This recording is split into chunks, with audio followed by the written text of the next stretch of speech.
ভারতের ইতিহাসে এমন কিছু মানুষ আছেন যাদের নাম আমরা বইয়ে খুব কম দেখি, অথচ তাঁদের কাজ আমাদের সমাজের ভিত গড়ে দিয়েছে।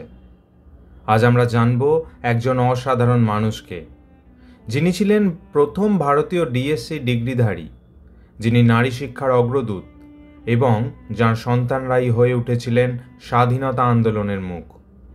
তার নাম অঘোরনাথ চট্টোপাধ্যায়, এক বিস্মৃত নায়ক যার জীবন ইতিহাস আজ আমরা তুলে ধরব নতুন আলোয়।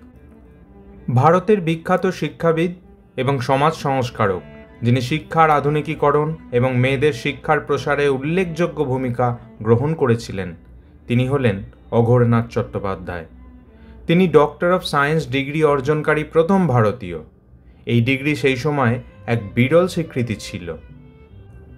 1851 সালের 31শে অক্টোবর, মতান্তরে 1855 সালের 31শে অক্টোবরে বর্তমান বাংলাদেশের বিক্রমপুরের কনকসার গ্রামের ভ্রামণ গাঁওয়ে অঘোরনাথ চট্টোপাধ্যায়ের জন্ম হয়। তাঁর পিতার নাম রামচরণ চট্টোপাধ্যায়, তাঁর স্ত্রীর নাম ছিল বরদা সুন্দরী দেবী। পড়াশোনার জন্য অঘোরনাথ এডিনবার্গ গিয়েছিলেন এবং যাওয়ার আগে তাঁদের বিয়ে হয়। বিয়ের পর অঘোরনাথ বিদেশ যাত্রা করলে বরদা সুন্দরী দেবী কেশবচন্দ্র সেনের শিক্ষাক্ষেত্র ভারত আশ্রমের সঙ্গে যুক্ত হন। তাঁদের 8টি সন্তানের মধ্যে 4 জন মেয়ে এবং 4 জন ছেলে। তাঁদের মধ্যে জ্যেষ্ঠ ছিলেন সরোজিনী নাইডু। 1879 সালে তাঁর জন্ম হয় এবং এর ঠিক 1 বছর পর 1880 সালে বীরেন্দ্রনাথ চট্টোপাধ্যায়ের জন্ম হয়। 1898 সালে জন্ম হয় তাঁদের কনিষ্ঠ পুত্র হরীন্দ্রনাথ চট্টোপাধ্যায়ের।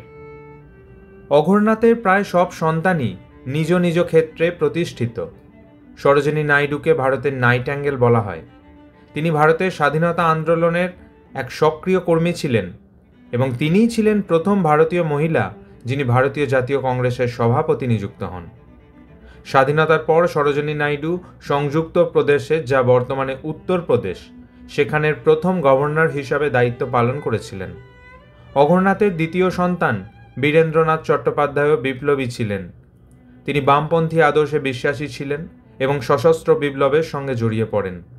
ব্রিটিশদের অপরাধের খাতায় মোস্ট ওয়ান্টেডের তালিকায় তাঁর নাম ছিল। এক সময় তিনি ইউরোপে বেশ কিছুকাল সময় কাটিয়েছিলেন এবং ব্রিটিশদের বিরুদ্ধে বিপ্লবের জন্য সমর্থন সংগ্রহ করেছিলেন। মস্কোতে থাকাকালীন তিনি স্ট্যালিনের গ্রেট পার্জের শিকার হন। 1937 সালের 2রা সেপ্টেম্বর তাঁকে মৃত্যুদণ্ড দেয়া হয়। অঘোরনাথের দ্বিতীয় কন্যা মৃণালিনী কেমব্রিজ থেকে পড়াশোনা করেন এবং অবিভক্ত ভারতে লাহোরের গঙ্গারাম গার্লস হাই স্কুলে অধ্যক্ষ হিসাবে যোগ দেন। এটি বর্তমানে Lahore college for women university নামে পরিচিত। তৃতীয় কন্যা সোনালিনী ছিলেন একজন কত্থক নৃত্যশিল্পী। কনিষ্ঠ কন্যা সুহাসিনী ছিলেন একজন রাজনৈতিক কর্মী এবং ভারতীয় কমিউনিস্ট পার্টির প্রথম মহিলা সদস্য। তিনি এ.সি.এন. নাম্বিয়ারকে বিয়ে করেছিলেন, কিন্তু পরে তাঁদের বিবাহ বিচ্ছেদ ঘটে। অঘোরনাথের কনিষ্ঠ সন্তান হরীন্দ্রনাথ ছিলেন একজন কবি, নাট্যকার, অভিনেতা ও সঙ্গীতজ্ঞ। তিনি বিজয়ওয়াড়া নির্বাচনী এলাকা থেকে প্রথম লোকসভার সদস্য মনোনীত হন। 1973 সালে তাঁকে পদ্মভূষণ সম্মানে সম্মানিত করা হয়। অঘোরনাথ চট্টোপাধ্যায়ের পড়াশোনা শুরু হয় ঢাকা কলেজিয়েট স্কুলে। সেখানে প্রাথমিক শিক্ষা সম্পন্ন করার পর তিনি কলকাতার প্রেসিডেন্সি কলেজে 3.5 বছর পড়াশোনা করেন। এরপর উচ্চশিক্ষার জন্য তিনি বিদেশে যান এবং একজন ব্যতিক্রমী ছাত্র হিসাবে এডিনবার্গ বিশ্ববিদ্যালয়ে রসায়নে ডিএসসি প্রোগ্রাম করার জন্য গিলক্রিস্ট বৃত্তি লাভ করেন। ডক্টর অফ সায়েন্স ডিগ্রি অর্জনকারী প্রথম ভারতীয় ছিলেন অঘোরনাথ।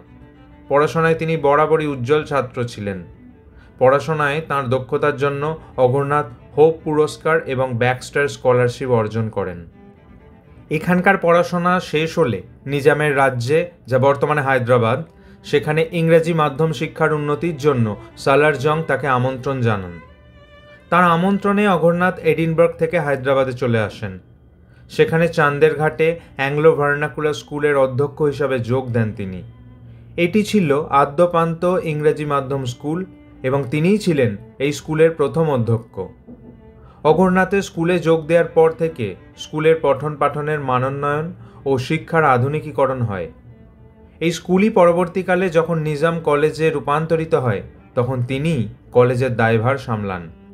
নিজাম কলেজেরও প্রথম অধ্যক্ষ অঘোরনাথ চট্টোপাধ্যায়।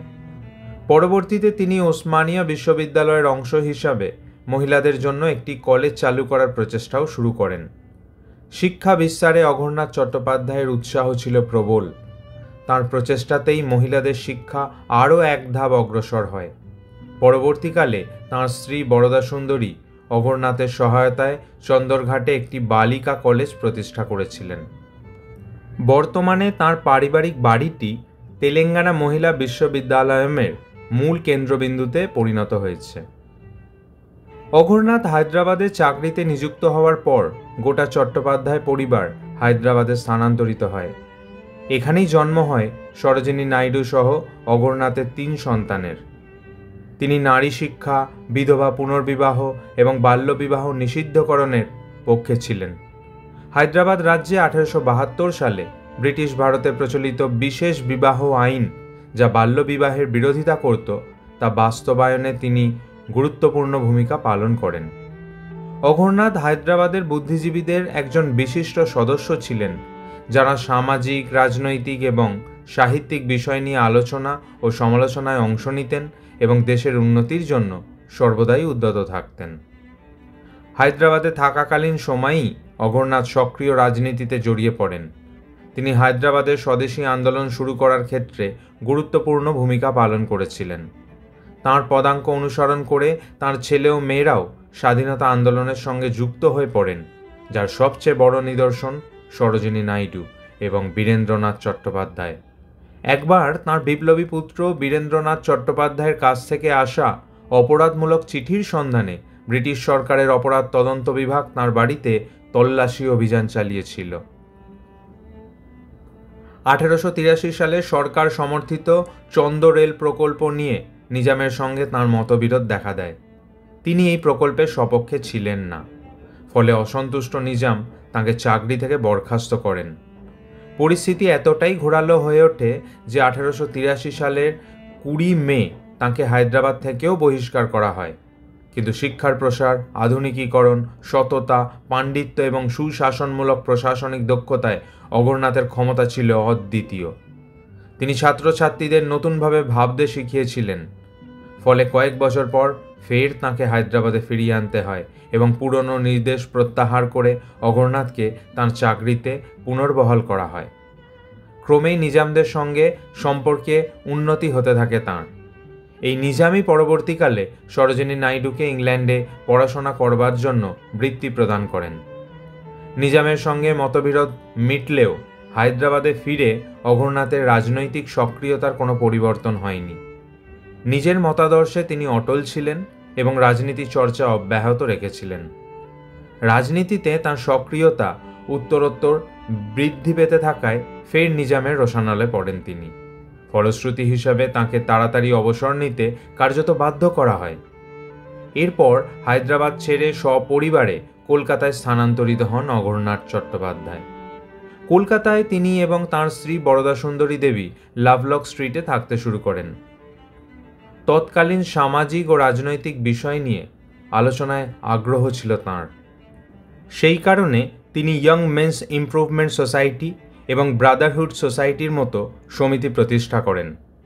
সরোজিনী নাইডুর প্রথম কবিতা সংকলন গোল্ডেন থ্রেশহোল্ড প্রকাশের পর তাঁদের হায়দ্রাবাদের বাড়িটির নাম রাখা হয় গোল্ডেন থ্রেশহোল্ড। এটি বর্তমানে একটি জাদুঘর।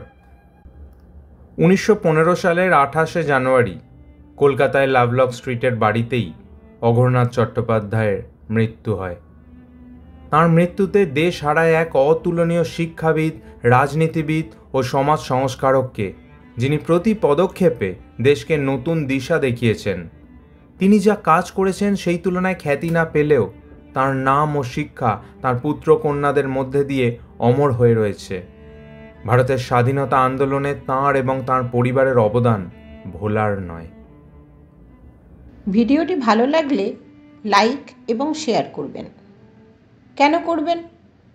কারণ সব বাংলায় গত প্রায় 10 বছর ধরে বাংলা ভাষায় সঠিক ও নিরপেক্ষ তথ্যভাণ্ডার গড়ে তুলতে আপ্রাণ চেষ্টা করছে। সস্তায় জনপ্রিয় হওয়ার মতো ভিডিও সব বাংলায় বানায় না। অনেক পড়াশোনা করে বাঙালির জন্য বানায় এই সমস্ত ভিডিও। আগামী প্রজন্মের জন্য, বাংলা ভাষাকে বাঁচিয়ে রাখার জন্য এই ধরনের কাজে আপনার একটি লাইক ও শেয়ার মূল্যবান। কারণ এভাবেই আমরা প্রমাণ করতে পারি সস্তার জনপ্রিয়তা নয়, বাঙালি সুস্থ সংস্কৃতির পাশে চিরকাল ছিল, আছে, থাকবে।